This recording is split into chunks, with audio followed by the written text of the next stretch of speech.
Lo qual conosce mira que vamos pôr rural e lo que está ADR, dus lo qual o turista não gasta para vamos pôr para noite, está mais alto de lo qual está usual.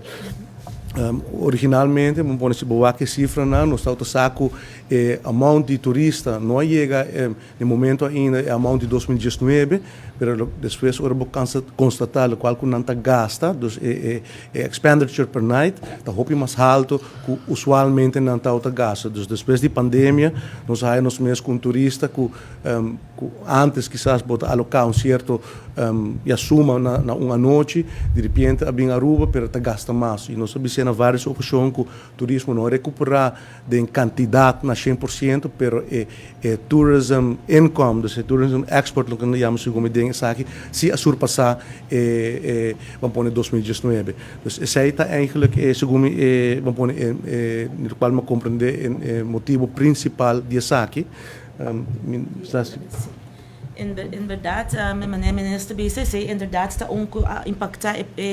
parte die outlook. Sorry, sí, esa es lo más importante, pero también nos tiene cuenta también que proyecto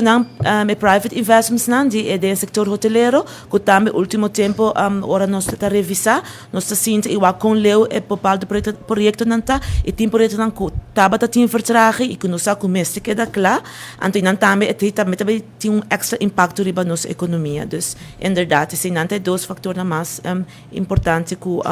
tem um impacto riba nos economia. Não, me te quero que me recordo coisa que a projeção que nós está fazendo, que o Departamento Econômico está fazendo, a projeção vamos pôr prudente, nós não queremos wake up, vamos pôr certas expectations, não que depois nós preferimos cenário aqui com um cenário que está demasiado optimista, se por exemplo revisar o economic outlook para o que está private investments, vamos mencionar a suma de 1,4 bilhão florin de private investments, pero está alocar porcentagem de 50% de risco factor que o projeto não está seguindo. Dus agora nós está aqui de forma cauteloso para não overpromise e dar uma indicação que nós estamos na direção que depois nós não podemos realizar. Dus zij está coisa que me quer que de cada economic outlook botar que sei que a projeção sempre está moderar e também valores botim, pero nós não está por de overpromise. Okay, thank you.